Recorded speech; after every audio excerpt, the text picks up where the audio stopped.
Good afternoon, South Florida. I'm CBS 4 meteorologist Lisette Gonzalez in Weather Control with your tropics update as we continue to track Hurricane Jose and especially Hurricane Maria. Right now, as we look at the satellite imagery, you can see that dangerous pinhole eye wall indicating very destructive winds wrapping around this system, especially near the center, the core. That is the most destructive part of this hurricane, currently a Category 5 and still bearing down on parts of the Leeward Islands. It is already starting to produce some heavy rain and gusty winds across the Virgin Islands where weather conditions are be deteriorating.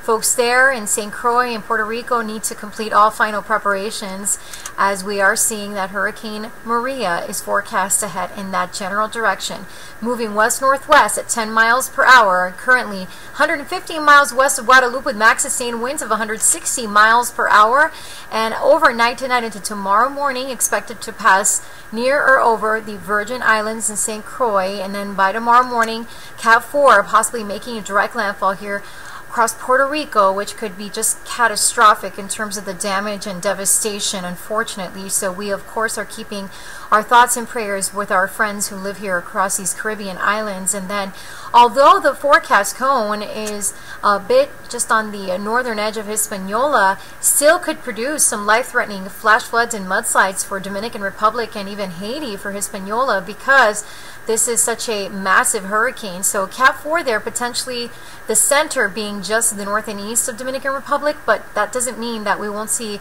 some devastating impacts possibly for Dominican Republic into Thursday, Friday, making its closest approach or moving over Turks and Caicos. And then Saturday could be moving across parts of the southeast Bahamas or just to the east, a Cat 3 by Saturday into Sunday, a Category 2.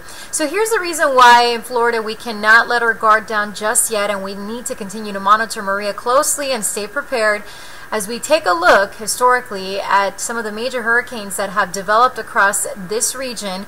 And you can see the paths have led in many different directions. So really, there's a lot of uncertainty as we head into the weekend, and I'll explain why in a little bit. But most of the guidance models are showing that Maria will continue to move in that general west-northwesterly direction and likely stay to the east of Florida. It all depends on the light steering currents, which for right now continue to show that possible lift to the north as we head into the weekend and away from the Florida area. So in terms of hurricane warnings in place, still for Guadalupe, Dominica, and also parts of the northern Leeward Islands, we're seeing tropical storm warnings for Barbuda, Anguilla, the U.S. and British Virgin Islands, St. Croix, Puerto Rico under a hurricane warning. And also a hurricane watch has been issued for much of the coast of Dominican Republic, the northern coast, and also a tropical storm watch as well.